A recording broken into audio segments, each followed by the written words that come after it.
All right, you guys, I'm so excited to be sitting here with you today with our very own Crypto Ran Man. What's your Twitter? Crypto Man Ran. Crypto Man Ran. So we're sitting here at Bitcoin Miami Day 2. I'm so excited to be here.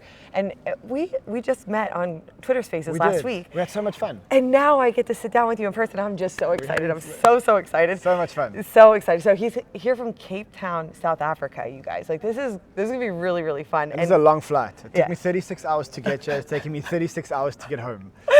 So appreciate the fact that I'm here. Yes, and he has been rocking it nonstop. Just I want to really go down the peak performance energy route with you, because I don't know if I've ever met anybody that maintains a level of energy all day, every single day. Wow, yeah, I got to know what you do. Although I must say, I'm feeling a bit like it's been a day and a night, and let me give you an idea of how hard I'm working here. Okay. So I wake up here at 5, and I research the markets between 5 and 8:30. Then I jump in the shower, and I'm live at 9 o'clock in the morning. And live from 9 to 10, hit the gym, and then I'm here at the conference. All day. From 11, and I'm here until All day. 5 or 6. Then I go home, shower, and 6:30 in the evening is parties and penthouses and dinners and everything else. And then, last night I got home at 3:30. So it's like, this is the week. Rinse and repeat, rinse and repeat. This is the week. This is the week that we're having. And honestly though, the connections and the family feeling that I have with the Banter team. Yeah. So okay, he's the founder of Crypto Banter, you guys, and I want you to let everybody in on what is Crypto Banter and how did you start it? Give them a little bit of background. So Crypto Banter is a streaming crypto media channel. We are one of the biggest crypto media channels in the world. We built it very, very, very fast. And we built it by coincidence, because I started streaming because I needed content. And streaming made sure that I was up to date with the content. If I knew that I had to stream every day, I knew that I had to study every day. And then all I did was I studied every day, and then I needed to teach people what I studied. And then what happened was, somehow we started building this huge following. And I'm saying huge following. We were the fastest growing crypto media channel. No one grew from 0 to 500,000 subscribers as quickly as we did. And we have the most loyal crypto community in the world. Wherever I go in the world, people know me. At customs, at restaurants. I can't walk in the street here without people stopping me for photos. And they know us and they love us because our objective is to build the most profitable community in the world. And people are making money, even in the bear market. And it's been the best experience ever. It really has been the most incredible experience ever. Okay, so if you're a brand new investor, you have no idea what crypto is, and they want to jump in, where would you tell them to start? Wow. Especially in the bear market. I think that you need to do two things. You need to educate yourself. And when I say you need to educate yourself, there are a lot of good free resources. We're one of them, but there are many, many others. But I think much more important than educating yourself is actually taking the first step. Buy Bitcoin, even if it's $10 or $100 or $20. Because by experiencing how to use it, how to send it, how to store it, how you can lose it, how you can get scammed out of it, those are the best lessons that you'll ever have getting into crypto. It's a difference between reading books and studying at university and then actually just getting into the job. You want to learn something? Jump in the pool, start swimming. That's the best way to learn how to swim. And so, yes, you should learn about crypto, and you should read as much as you can, and you should listen to as much as you can. And there's a lot of cool, free, credible stuff. But much more important is actually dip your feet in the water, even if it's $100 or $10 or whatever it is. And now is the time to do that. Anytime is the time to do it. It's always been. Truth. It's always, even I have friends that bought in 2017 at the peak of the bear market, and they paid like $19,000 for their Bitcoin. Okay, but today they're still up 20% on their money, or whatever the numbers are, like 30%, 40% on their money, which is better than any other investment that they would have had. And that is if you bought at the peak of the old bull market. If you're here for the long term, then, and I think if you're not here for the long term, get out. If you're here as a tourist because you think you're going to make life-changing money, I'll tell you what's going to happen. You'll land up making money in the short term, and you'll think that you're an absolute genius, and I guarantee you that you're the exit liquidity and you'll end up getting wrecked. That's exactly what it is. That's exactly what's going to happen. So if you're a tourist, you ain't going to make money. I've seen it. The only people that I know that have made money in Bitcoin are the ones that came, bought, and held. That's it. No one else has made money in crypto. Yes, they make money for a week or for 2 weeks. And yes, they think that they're geniuses. You know what they do then? They take more money out of their pocket and they say, I'm such a genius, let me put more money in. And then it carries on going up and they go, you know what I'm going to do now? I'm going to sell my house and sell my car and put the money in. And then they are the peak of the cycle. And then the cycle collapses. And then they're the ones who get wiped first. I've been here since 2015. And I can tell you, the only people that I know that have ever made money in crypto are those that bought and held. That's it. So do you think we've bottomed out in this bear cycle? Yeah, I think we've seen the bottom. I think that weekend when FTX collapsed, where I think Bitcoin got like $15,000 or was it 15 somewhere around there? I think that was like the low of the low, and I don't think we're going back there ever. I hope. I wish. Okay, so I'm going to take a right turn here. So I want to know, as an entrepreneur, as a peak performer, as somebody that operates at the level that you operate, what are the habits, what are the things that you do on a regular basis to keep your energy? Like you just told me your schedule, sir. Yeah. That schedule is out of control. What do you do to keep your body optimized? So look, there are drugs. No, I'm kidding. He went there. He went there. No, I'm kidding. I'm kidding. So rewind. No. So I think the first thing I do is I'm consistent. I'm consistent and habitual. Yes. So regardless of what day it is, I have to go do some kind of gym. Okay. I try and sleep. I try and get. Sometimes. At conferences and that it's very tough. But when I'm understand. home, I try and get like reasonable sleep. I try and stay physically active. And then I guess my biggest secret, and my team here will tell you, is I'm the hardest worker at the office. I've got to make sure that no one else works longer and harder than me at the office. That's just the way it is. And what created that self-discipline? It's always just been there? Or tell is you, there a drive? Like what's that things. greater thing you're moving towards? Two things. Two Yeah. types of obsessions. I've got two types of obsessions. Okay. First type of obsession is I'm OCD, and unless something's brilliant, I just can't live with it. So for me, standards. So for me, I always say it's brilliance or nothing, and I actually mean that. Either we deliver something brilliant or don't even play the game at all. And I actually mean that. And my team will tell you, it's every day, it's brilliance or nothing. And if it's not brilliant, it's not that I'm angry, it's just that my mind just won't go past it. It's almost like a vinyl record, and then you're like, if it's got a scratch on it and it's not brilliant, it just keeps bouncing back. And then I just can't leave it until it's brilliant. That standard is a part of your identity. Correct. And you're not available to do anything but that. And it's everything that I do. So when I do my shows, I've got to be more researched than everyone else. When I do everything I do, I've got to be the best or not participate at all. And since you were a little boy, like you've literally grown up and always been, wow. For me, I'm not sporty, as you can see. I'm not going to win the 100-meter world championships. I'm not going to be a football player. But I am very good at business and entrepreneurship, and for me, that's my sport.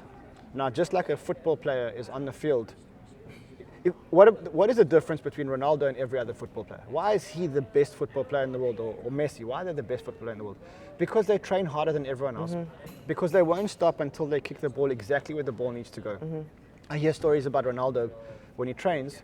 When the rest of the team go to the showers, he continues to train. And he was asked why. He said, because my kick wasn't perfect. That's the way I am. So for me, just my sport is not football. My sport is business, and in this case, it's the business of content and getting people into financial freedom. That's the first obsession. Now, coming with that obsession is an obsession to destroy my competitors by a mile, and it's not in a bad way. It is to say, I always say win by a mile, not win by a small gap. And that the idea is to say you've got to come so well prepared to every situation and scenario that if they come with a knife, you drop an atomic bomb. It's like, that's unfair. But that's unfair because if you're constructively paranoid, if you're constantly thinking, my competitor's right here behind me, then if you're constantly paranoid about that, then you're always over-prepared. And if you're always over-prepared, it's very hard for you to be beaten. So yes, here's my team here, they'll tell you. I often stress for nothing. But it's not stressing for nothing, because all I'm doing is I'm considering every situation that may come up, and I'm making sure that I've got a nuclear bomb for every situation so that I don't get taken out. It's like when you combine an obsessive compulsive drive to win by a mile, to be brilliant or nothing, and then add in a little bit of win by a mile, it becomes a killer combination. Now, when I say killer on both sides. One is it's very hard to compete with someone like that. But two, it's very hard to maintain something like that, because it means you work harder than everyone else. I listen to 8 hours of podcasts every single day on 2-speed. So 4 hours of 2-speed listening time. Now, I don't know if you listen to stuff on 2-speed. On 1-speed, you can chill and you can go for a run. Okay, like you can. On 2-speed, you've actually really got to listen. That's the difference. And I'm listening to 8 hours a day. Like I've measured, I do 8 hours a day. I know exactly what podcasts they are. I know like when I get to gym, it's this podcast. When I do this, it's this podcast. 8 hours a day. Okay, like before bed is my last hour of listening to podcasts every single day. Okay, What types of podcasts do you listen to? 80% of them are crypto and finance related things, and I listen to everything in crypto and finance. And the rest is a lot of, so I do listen to like things like the All In Pod and some kind of like, I'd say a lot of Twitter Spaces stuff, like political, not like just to keep ahead of what's happening politically.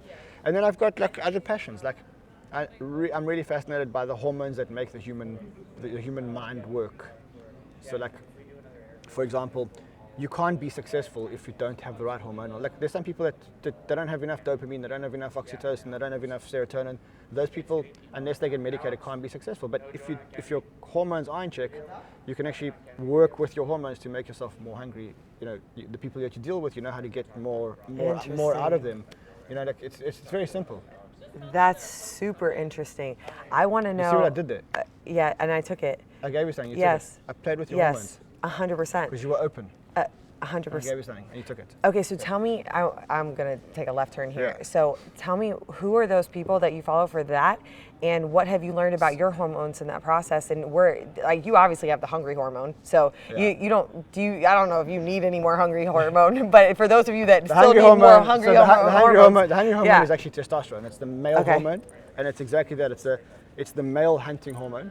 And that without that, you're very flat. Yeah. And without that, you're not aggressive. You think about testosterone, think about a lion. You think about wanting to take down, to fetch. That's testosterone. And fetch is everything. Fetch is to fetch women. Fetch is to fetch food. To fetch security. It's the hungry hormone. It's a male hormone.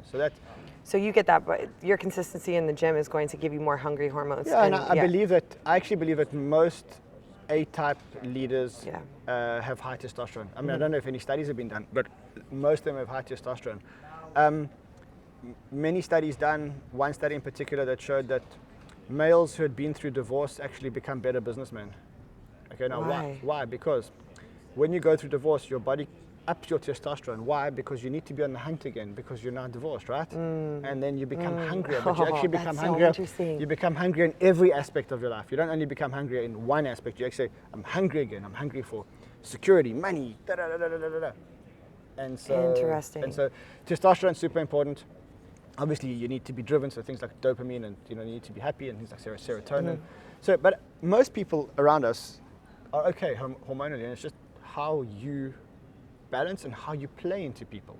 So like the approach of dealing with a male audience and the approach of dealing with a female audience is different. It's just it's the approach of, with a male audience, you want them to fetch. So it's always about challenges. Can you beat me in the trading competition? Yeah. Can you beat him? That's me talking to a male audience. Yes. To a female audience, it's not. To the female audience, it's more comfort and security. Yes. So it's very different. You want to appeal to a male hormone, just keep setting to a male audience. Just keep setting competitions. Keep giving away Maseratis and Ferraris. Yeah. But that's not going to appeal to a female audience. Like you see, I don't know. I don't know how you feel when someone says to you, "Hey, you can enter this competition and you can win a Ferrari." I don't think you look at it and go like, "Hey, I want that." Yeah, I don't care as much. But hold on. But if I say to you, for a female, for example, if you take that, you can take you and your family and your best friends to a beautiful resort. For a female, hold on. That's available. I'm available. You see, that's the difference. That's the difference. Yeah. So you need to. It's a common. If you want to appeal, like what we do is we're a media channel. We want to appeal to a wide market. We want to get the market to do things. You have to know who you're appealing to, and you have to understand fundamentally what drives them. Like we've just built software tools. I'm trying to make the software tools as flashy and interactive as possible because they're targeted at men. And I need men to click them as much as possible. And for that, I need to create a chase. The fastest to do, the quickest to do, the best to do. You're a fascinating human, my friend. A fascinating human. And I really have to ask you one specific question because word on the street, you had a moment in time where $100 million was lost in your world. And I would love to know what that felt like, how you overcame that, what you did, that emotion that you must have experienced. My team will tell you. They're sitting behind the camera and they're What smiling. was that like, and how did you come out of that? Let me walk you through the whole. To start the story when I lost the money is a disservice. I think I should start the story before I lost the money. Okay. Imagine coming from nothing, working really, really, really hard, and getting really, really, really fucking rich. Okay, now when I tell you really, really, really fucking rich, like, let me explain to you what really rich is. Making and losing between $10 and $20 million a day, and that was just a normal day. It was like, oh, I wake up in the morning with $10 million up, $10 million down. How do you become so desensitized to something like that? Because you know what it is? You just land up making so much money that it doesn't actually matter. You just realize it's just energy. Anyway, so I built up a huge portfolio. I mean, I built up a portfolio north of $250 million. Okay. It was a huge portfolio. From nothing, from $2 million, I built up a portfolio of $250 million. Landed up making so much money that the one day my wife and I'll never forget this, my wife and I, about 2 weeks before this loss, my wife and I were sitting down and she said, what are we going to do with all this money? And I was like, well, you can do whatever you want. And I said, do you want to go buy diamond earrings? She said, go buy diamond earrings. Do you want to try? She said, no, but let's sit down and talk about what we're going to do with it. I was like, okay, well, what do you want to do? She says, let's buy a plane. I was like, okay, cool, let's buy a plane. We did the research. We realized we live in Africa, and like, it's not like Europe where you can fly 2 hours to Barcelona, 2 hours to Greece. Like Africa is like, it's 11 hours to London. You need a real plane for that. Yeah. So we kind of ruled out plane because you'd need to buy a big plane, and that's not, we were in the market for a small plane. Okay, she said, let's buy a yacht. Only thing is, I don't do yachts. Like, I stand on the yacht for 2 seconds, and then I have to get off the yacht very quickly because I'm getting very seasick, very, very seasick. I can't even, I've been invited next week to the Grand Prix in Monaco. I've been invited to sleep on someone's yacht. I'm shitting myself. I don't know how I'm going to sleep. If the yacht does this once in the middle of the night, that's me. That's gone. So I can't buy a yacht. Then she's like, well, let's buy holiday homes. But my wife and I have agreed many times that we don't want to be beholden to one holiday destination because the world is so amazing and so beautiful. I'd rather go every holiday to a different destination and rent the best house. So now you've ruled out, you don't want more jewelry because you don't need it. You don't want a yacht. You don't want a plane. You don't want holiday homes. You already have a home. You have a car. You have a bed. We were like, well, I'm not going to dress any better than I dress. Like, this is me. I'll wear a t-shirt every day of my life, regardless of how much money I've got. And then like we came to a conclusion, you know what actually happened? My wife said, oh, well, then let's get a chef. And I was like, have you gone from airplane to chef? So I can't wait to meet your wife one day. But then you know what? I think that we both thought about it. No one said a word. But I actually think that she thought to herself, like, my wife is such a great cook. And when she cooks, it's such an amazing thing that she does for the family. You know, it's her contribution to the family that, like, I don't believe she really wants a chef. I believe it was just one of those things, well, you know, like when a kid walks into a store and you say, I can't have this, I can't have this. It's like, okay, well, can I just have that? You know, like, so we realized that our lifestyle would not have changed at all, whether we had what we had or 100 times more or whatever. Our lifestyle just would never have changed. Sorry, I'm just a bit from a long night last night. Anyway, so built a lot of money, and the thing with a lot of money is freedom. Money is freedom to make mistakes. Money is freedom to experiment. If you have no money, you can't make mistakes, and because you can't make mistakes, you can't experiment. If you have a lot of money, you can do whatever the hell you want, because you know that no matter what happens, you can get out of it. I'll give you a crazy example. Someone who doesn't have money cannot miss their plane. Because if they do, they can't have the money to buy the next ticket, right? Someone who has a lot of money doesn't give a shit if they miss their plane because all they'll do is they'll walk up to the airport counter and they'll just buy out. Someone that doesn't have money has to be really, really pedantic about where they live and how much they pay because if they make a mistake and they sign a 12-month lease, it's a disaster. Someone who does have money doesn't give a shit. They sign, and if it's great, it's great, and if it's not, well, we'll just trade our way out of it. Money gives you freedom to do that. And so I, in my world, became very free. I had fuck you money. I could go wherever I wanted. I could fly first class. I could leave whenever I wanted because if I missed the plane, I didn't give a shit. I could buy whatever I wanted from any store, so I didn't actually care. That's where I was. I was in the ultimate freedom. It's the most. So did you feel the $100 million loss? Hold on. Hold on. I want to know. Then, and every time I thought of my money, my money was the $100 million. And then one day, within a span of 48 hours, it went from $134 million to zero. There's nothing I could do about it. The money was locked up. My heart hurts Okay. just like thinking about it. I'll tell you the actual story. I woke up in the morning, and I wear contact lenses, so in the morning my eyes are like really bad in the morning. Same. And I remember switching on my trading view, looking at it, and actually seeing this, and I was like, hold on a second, it's not even there anymore. It's like, oh shit. And then my heart dropped, and I realized that it was gone. And there was no way it was coming back. It was like 0 or 1. It's not going to come back. And I realized it. So what do? First, you feel really ill, and you feel like throwing up. And to be honest, I haven't really said this before. I tried to throw up, but nothing came out. That's how sick I felt. And then I got dressed, and I walked to the office. I drove to the office. And on the drive to the office, I remember thinking to myself, I can't actually believe this. This is like going to jail. All the freedoms that I had have been taken away from me. I've now got to start thinking about every decision.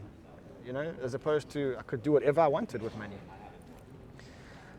And I remember thinking on the way driving to the office, thinking that I actually don't want to do this again. I don't feel like building a business again.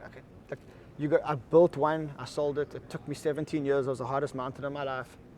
Started another one, got $234 million or whatever number was, and then lost it all. Am I really going to rebuild again? I don't have the energy. I don't have the drive. I don't have the inclination. Went back to the office. Did my show as normal. When I walked into the office, I'll never forget. People were looking at me because they knew. Everyone knew. We all lost money, but they all knew that I lost the most money, and they looked at me, and I just thought, these people are going to leave. Everyone's going to leave because, we were all invested in this. We were all about this. People are going to leave. Did my show as normal. I was very honest and transparent with my community. Told them exactly.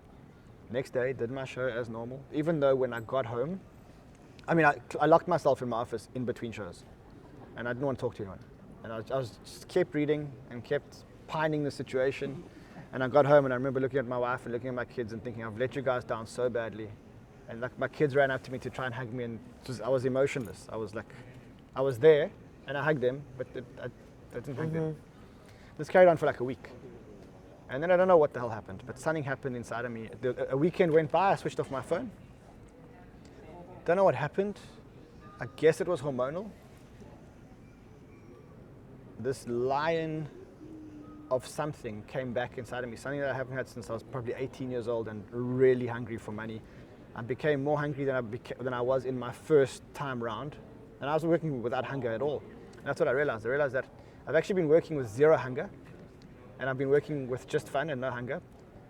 And now I got this hunger back, and I said, I didn't say anything to myself, but I just realized, come hell or high water, I'm going to make this money back, and I'm going to make it back so quickly that it's going to become irrelevant. And it wasn't something that I had to consciously think through.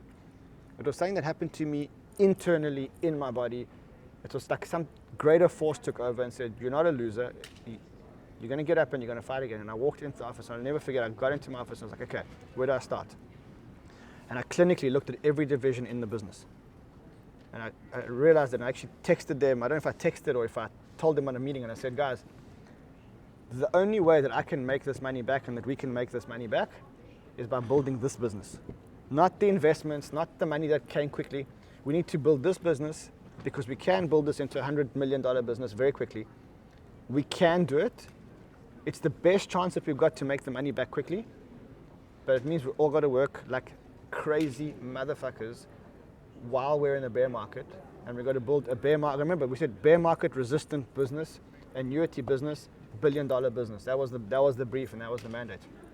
From that day on, I focused only on the business. Forget about the investments. Forget about other people's easy money, easy come, easy go. Became clinical about every division, about every revenue stream, about being brilliant in every single thing that we do. What's the result? Our business is worth, we've had offers recently of close to 400 million, not interested. Our business is bear market resilient, we're in a bear market. This is when we're getting the offers. We're stronger than ever. Our business is stronger than ever. Our revenue is growing stronger than ever. People are more motivated than ever. This is through the bear market. Okay, so what I realized was that, look, there's no silver lining when you lose $130 million, but there isn't a silver lining. But if you would have asked me back then, and you would have said to me, would you rather have $100 million or would you rather build this business to become what it is? What would you take? Okay, I'll take the business anytime. And it would never have happened because I was so complacent, because I was making so much money from investments that I didn't actually focus on the business.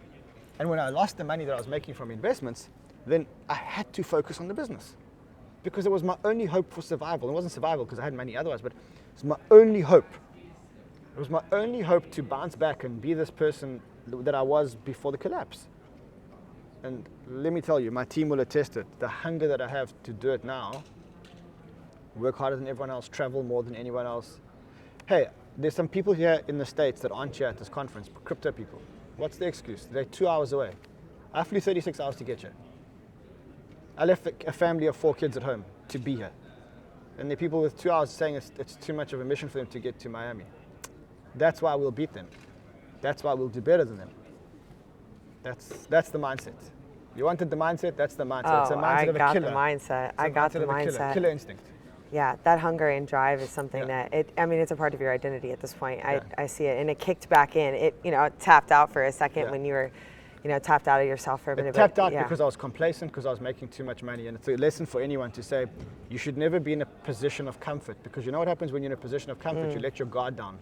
I was in a position of comfort. As a result, because I was so rich, I didn't manage my portfolio correctly. That's why I lost so much money. I shouldn't have lost so much money, but I was so rich that I was in a position of comfort. I was so rich that I didn't focus on my business. And what happens when you don't focus on a business? It becomes average. And what happens to average businesses? They die. That's it. So that's the mindset. We'll wrap this up at this, but I'm just curious because I want to know what this picture is in your mind. My fascination is thoughts to things. You have a picture, and then you have this execution, and there's so many things that happen along the way to build this business, to take this picture and bring it to life. And we've off camera had a conversation around like synchronicities and law of attraction and just things unfolding in this beautiful way. But you're in the right energy state to receive those things. What is the picture that Ran is moving towards right now and allowing all of this? Yeah, I'm so curious what that vision is. It's so simple. I'll be blunt. I made enough money in my first exit not to have to work again. Okay, so it's not about money. So let's put that off the table. So it's impact now. Yes, but for me, it's impact, but impact is very loose. Like Elon Musk, for me, is the ultimate in impact. Multi-planetary species, ultimate in impact. Electric vehicles, for me, it's not that. I'm probably not going to achieve that. But there is something that I can do to change the world. And it starts with changing the lives of everyone that I interact with. The people that are with me will all attest that their lives have changed, because my mission is to change the lives of the people around me. It's not everyone around me. It's the people that work with a common cause. Now, Fred, Sheldon, Dave, everybody will all tell you, go ask them what their life was like before, what their life is like after, what the opportunities looked like before, what the opportunities looked like after. They'll tell you that they are now in a better position than they were before, and their lives have changed. Okay. But then you can make that exponential and say, look, what if I change Sheldon's life in such a way that he can change other people's life, so that ultimately we can build the most profitable community in the world? And then you realize, so I think that I changed Sheldon's life. You have. I made it a project of mine to change the guy's life, because I realized that this was the guy who deserved it. You can go. But the ripple effect of you doing that. Hold on. So big. He managed to do a trading school, and I walked into a store here in Miami, and a guy walked up to me and said that Sheldon and Sniper School changed his life. Yes. Grid of light, my friend. You're creating a grid of light. Hold on. So I said to him, what are you going to do? I said, we changed your life. I said to him, what are you going to do? And he said, I don't know. I said, well, why don't you join us, put on a t-shirt, get on the street, and teach other people how to change their lives. Okay, so now, look, I'm not going to change. I'm not sending people to Mars. I'm not doing electric vehicles. Yes. I'm not. But I am changing people's lives so that they can change other people's lives. And hopefully one day we'll build the most profitable community in the world. And if not, well, at least we're going to try our hardest and we're going to have fun doing it every single day. That's all. That's the mission. That's the vision. I'm enrolled. And I want to know I want every single human that's watching this to know how they can find you, they can follow you, they can be on this road with you and make this impact that you're making. Find me at Twitter, CryptoManRun, on YouTube at Crypto Banter. Listen to our streams. If you like crypto, join the movement. If you don't like crypto, just follow what we do because there's a lot of inspiring stories inside our stable. We're a family, we're human, we're a bunch of people. We're on a mission to just change the lives of everyone we work with and interact with. You'll see it in our interactions, even with like people like Gareth, for example. This is the first time I've met Gareth face to face. He feels like he's part of our family. I know. Why? Because we love him and we just think that we want his business to grow. I feel like I'm a part of you guys' family, and I see- just met you guys a couple days ago. Like, I'm so grateful for all of you guys. That's the family. That's the Banter fam.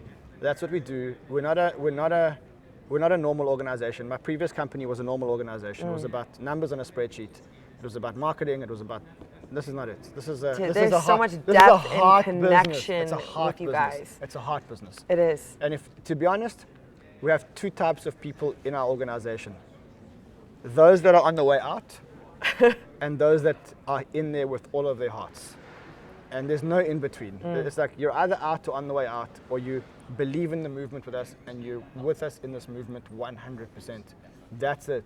There's no in between. There's no in between. And I can tell you, a lot of people are making money in the organization, but I think if you go and walk through organizations, ask people, are you doing this for money? Or are you doing this because you just believe in the movement? They believe in the movement. Most people that started working for us were part of the community and started working for free, and somehow we found a role to be able to pay them. That's what happens when you build a business of heart. Wow. Yeah, most 80% of our staff started for free. Wow. Yeah. Wow. You heard it here, Ran.